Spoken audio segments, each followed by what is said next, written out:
Governador, eu quero falar um pouco sobre agronegócio, porque o senhor comandou um dos estados protagonistas desse setor, né?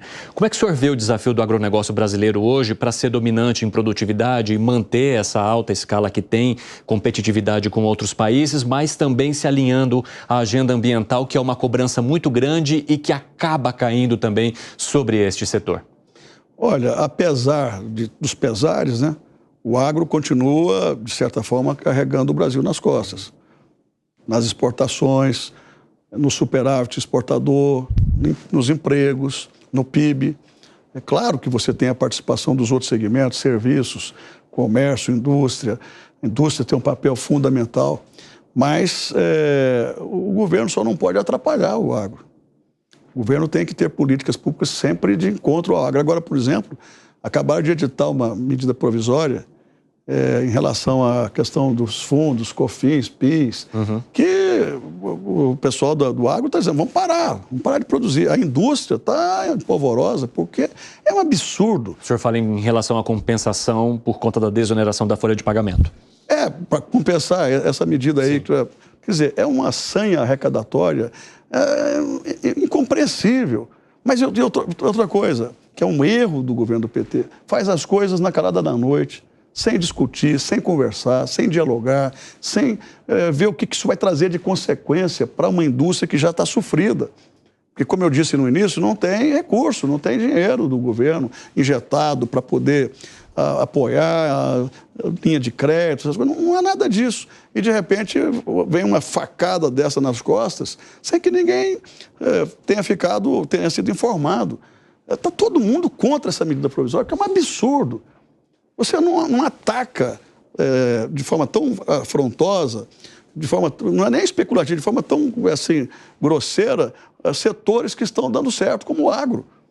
Essa última medida de compensação, ela arrebenta com o setor produtivo. E nós todos temos que... Eu já escrevi artigo, estou aqui estou falando em vários outros espaços. É preciso que o governo retire essa medida provisória ou que o presidente do Senado, o senador Rodrigo Pacheco, devolva, pensando no melhor para o país, enquanto ainda há tempo. Porque daqui a pouco, quer dizer, com a edição da medida provisória, todas as empresas, indústrias, agro, já começam a pagar.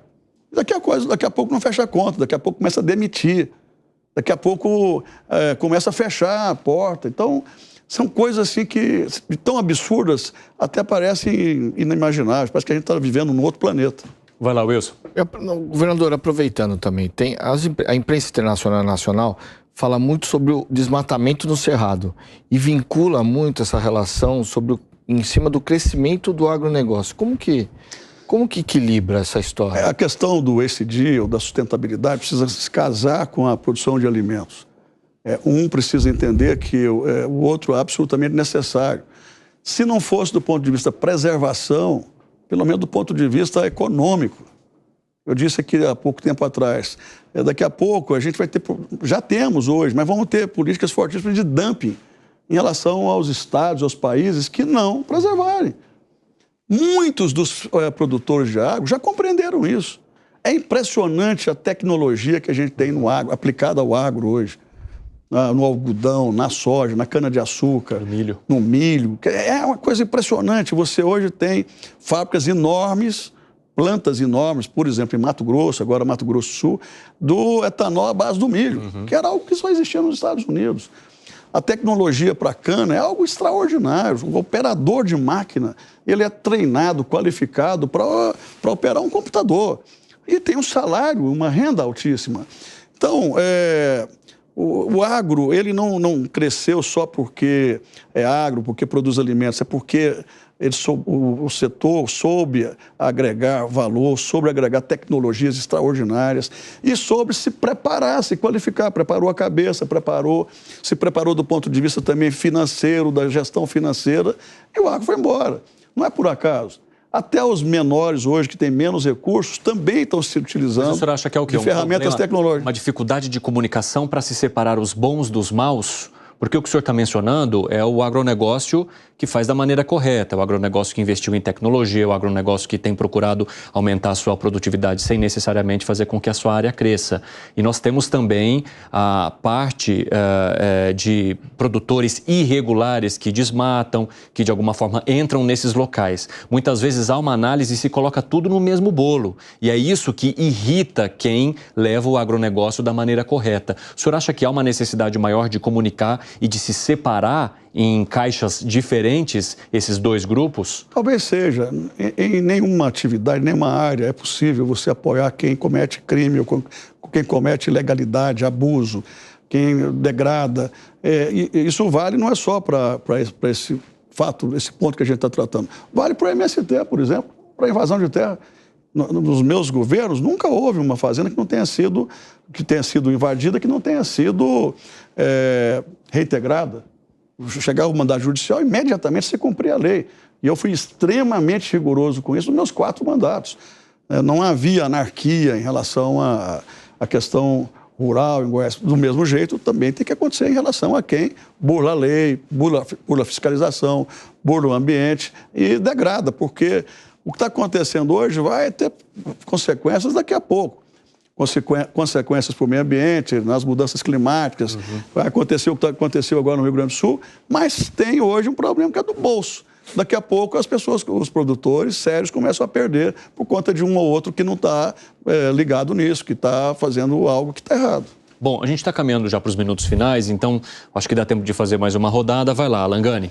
Governador, recentemente o Supremo Tribunal Federal foi contrário ao Congresso em relação à reafirmação do marco temporal. O senhor acredita que essa insegurança jurídica no campo pode prejudicar muito o agronegócio?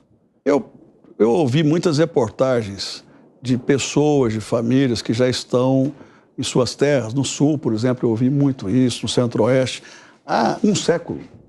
E que, de repente, da noite para o dia, vai ficar sem nada. E são pessoas que estão produzindo, né? Eu até queria fazer um parênteses aqui para dizer o seguinte, a gente fala hoje dessas políticas existencialistas todas, populistas, ou de esquerda ou de direita. A gente começou a política de transferência de renda lá atrás, um outro viés. A ideia era que as pessoas alcançassem a porta de saída. Mas eu comecei com um projeto em Goiás, que era o Banco do Povo, o microcrédito. Nós emprestamos dinheiro para 250 mil pequenos. A época a gente começou emprestando 1.000, depois foi crescendo. E é incrível, todos pagavam. O pequeno, o pobre, ele não dá calote em dívida, ele paga, ele honra as suas dívidas. Eu acho assim que já chegou o momento de se pensar o seguinte, eu não vou dar mais, eu não vou desestimular o trabalho, eu vou agora emprestar, subsidiar, eu vou criar condições para que essa pessoa possa devolver a si próprio com o seu trabalho, possa ser produtivo, possa ser um agente de produção. Eu acho que chegou a hora de se repensar esse modelo. Eu não digo em relação ao inválido, em relação a pessoas já idosas, por exemplo, uma viúva, uma avó que cuida dos filhos, dos netos, que não tem mais condições de trabalhar, que vai cuidar ali da casa, da família, tudo bem. Agora, pessoas que estão em condições, estão com a vida ativa ainda, pessoas que estão saudáveis, que têm condições de produzir, não dá para você estimular o ócio. Então, essa é uma questão que precisa ser vista. Em relação ao marco temporal, eu tenho muita preocupação em relação ao que você vai fazer, pensando muitas vezes em minorias, que às vezes nem precisam disso, ante famílias, milhares de famílias que já estão estabelecidas, que produzem, que geram renda e riqueza para o país e principalmente para as suas famílias, que vão ficar a ver navios, né? Então, eu acho que essa é uma questão que, na minha opinião, precisa ser melhor resolvida. Acho que o Congresso agiu representando a sociedade brasileira de uma forma bastante adequada.